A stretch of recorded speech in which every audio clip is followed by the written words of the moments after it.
चर्चा होने वाली है? ये प्रोग्राम एक वर्कशॉप है स्लीप डिसऑर्डर्स पे। एक दिन का प्रोग्राम है जो हमारा डिपार्टमेंट कंडक्ट कर रहा है और इसमें फैकल्टी है पूरे इंडिया से। कई एमिनेंट फैकल्टी हैं जो इस विषय पे काम कर रहे हैं, काफ़ी सालों से एक्सपर्ट्स हैं। हमारा एम ये है कि स्लीप डिसऑर्डर्स अनरिकग्नाइज्ड है, लोगों को इसके बारे में ज़्यादा पता नहीं, लेकिन ये बीमारी सीरियस भी हो सकती है और धीरे धीरे इसका रिकग्निशन बढ़ रहा है और इसका प्रेवलेंस भी बढ़ रहा है हमारे कंट्री में। और इस पे अब काफ़ी रिसर्च, काफ़ी पब्लिकेशन और काफ़ी टीचिंग भी हो रही है और इस पे काफ़ी क्लिनिक्स भी चलते हैं, पेशेंट्स भी बहुत आते हैं। इसी सबको हम बताने के लिए इस वर्कशॉप को ऑर्गेनाइज़ कर रहे हैं, जिसमें लेक्चर्स भी होंगे और प्रैक्टिकल हैंड्स ऑन भी होगा, जिसमें डिवाइसेज़, उसका ट्रीटमेंट, जो मशीनें हैं, इस सब के बारे में यहाँ के डेलीगेट्स को बताया जाएगा। सर, आप जैसे बता रहे हैं स्लीप एनीमिया के बारे में, तो काफ़ी हद तक जो प्रॉब्लम्स आ रही हैं, तो किस तरह की प्रॉब्लम्स हैं और नॉर्मल टाइम क्या मानते हैं आप स्लीप का?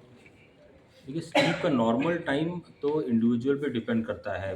बच्चों को ज़्यादा टाइम चाहिए, जो एक्टिव लोग होते हैं उनको ज़्यादा स्लीप टाइम चाहिए। जैसे-जैसे एज बढ़ती जाती है, टाइमिंग कम की ज़रूरत होती है। लेकिन 6 टू 8 आवर्स तो मिनिमम सबको चाहिए जनरली स्पीकिंग।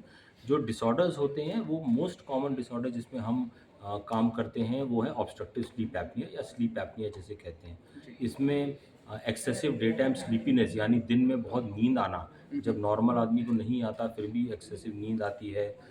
खर्राटे, एक्सेसिव ज़्यादा खर्राटे रात को जिसको आते हैं और उसके वजह से दिन की एक्टिविटीज़ उसकी ठीक से नहीं हो पाती और अल्टीमेटली आगे जाके हार्ट पे, ब्लड प्रेशर पे, शुगर पे और भी बहुत लाइफ़स्टाइल डिजीज़ेज़ पे इसका असर पड़ता है। तो ये ऑब्स्ट्रक्टिव स्लीप एपनिया सबसे इम्पोर्टेंट है, और भी हैं बट ये सबसे इम्पोर्टेंट स्लीप डिसऑर्डर है इस टाइम पे। सर, आप ऑब्स्टेट्रिक के इस कराटे की और इन सब की जो बात कर रहे हैं, तो ये किस मतलब किन लोगों में ज़्यादा है? खासकर जैसे मोटापा भी आपने लास्ट टाइम मोटापा भी और कई तो क्या है? क्योंकि मोटापा भी बढ़ रहा है, मधुमेह और ये सारी चीज़ें लगातार बढ़ रही हैं। जी हाँ, ये सारी चीज़ें बढ़ रही हैं और यही इसके रिस्क फैक्टर्स भी हैं और हमारे एक्सपर्ट्स यहाँ पे हैं, हमारे साथ और फैकल्टी भी हैं जो हमारे साथ जुड़ी हैं, आपको बताएँगे कि मोटापा एक काफ़ी क्लियर रिस्क फैक्टर है ऑब्स्ट्रक्टिव स्लीप एपनिया के लिए।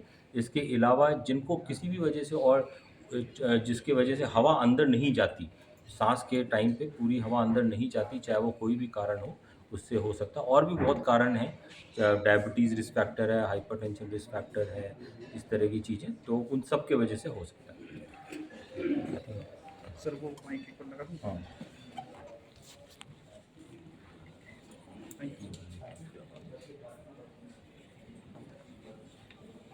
अपना नाम बता दें। मैं डॉक्टर सौरभ मित्तल हूँ। मैं असिस्टेंट प्रोफेसर हूँ department of pulmonary critical care and sleep medicine, AIIMS new Delhi में। तो सर, आप जो ये आज पूरी सोसाइटी जिसकी बैठक हो रही है, इनमें किन-किन विषयों पर चर्चा हो रही है?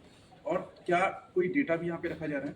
तो हमने ये जो वर्कशॉप ऑर्गेनाइज करी है, ये बेसिकली ऑब्स्ट्रक्टिव स्लीप एपनिया या जो खर्राटे की वजह से सांस रुकने की बीमारी मरीजों में होती है, उसको हम यहाँ पर डिस्कस कर रहे हैं। हमारे पास बहुत सारे फैकल्टी हैं नेशनल, जो कि बहुत सारे डेलीगेट्स हैं, अराउंड 60 से 70 लोग यहाँ पर आए हुए हैं, जिनके साथ हम इस विषय पर बात कर रहे हैं कि ये खर्राटे की बीमारी क्यों होती है, इसके क्या कारण होते हैं, कैसे इसको पहचाना जाए और कैसे इसका उपचार किया जाए। तो जो हमारे स्टूडेंट्स हैं, ट्रेनीज़ हैं, वो सब इसको अटेंड कर रहे हैं ताकि जो पब्लिक में ये प्रॉब्लम है उसका अच्छे से निदान हो सके और उसका ट्रीटमेंट किया जा सके।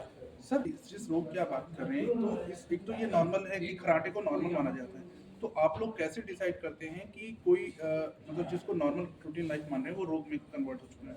तो खर्राटा एक्चुअल में नॉर्मल नहीं होता। अगर किसी को सप्ताह में 2 रातों से ज़्यादा खर्राटे आते हैं, तो वो एब्नॉर्मल है और उसके लिए उसको आगे टेस्ट करने की ज़रूरत है। बाकी डॉक्टर से मिलने की ज़रूरत है, वो पूछेंगे उसको शुगर है, ब्लड प्रेशर है, नींद में क्या-क्या दिक्कतें होती हैं, सोने का समय कितना है। उसके हिसाब से आधारित होता है कि क्या इस मरीज़ को कोई बीमारी हो सकती है और उसके लिए उसको क्या स्लीप टेस्ट कराने की ज़रूरत है या और ब्लड टेस्ट या कुछ भी टेस्ट करने की ज़रूरत है, अगर उसकी खर्राटे की बीमारी 2 रातों में ज़्यादा है। मतलब हफ़्ते में ऐसा नहीं कि कभी-कभी खर्राटे आना नॉर्मल होता है, पर रोज़ खर्राटे आना, बहुत तेज़ खर्राटे आना वो नॉर्मल नहीं होता है।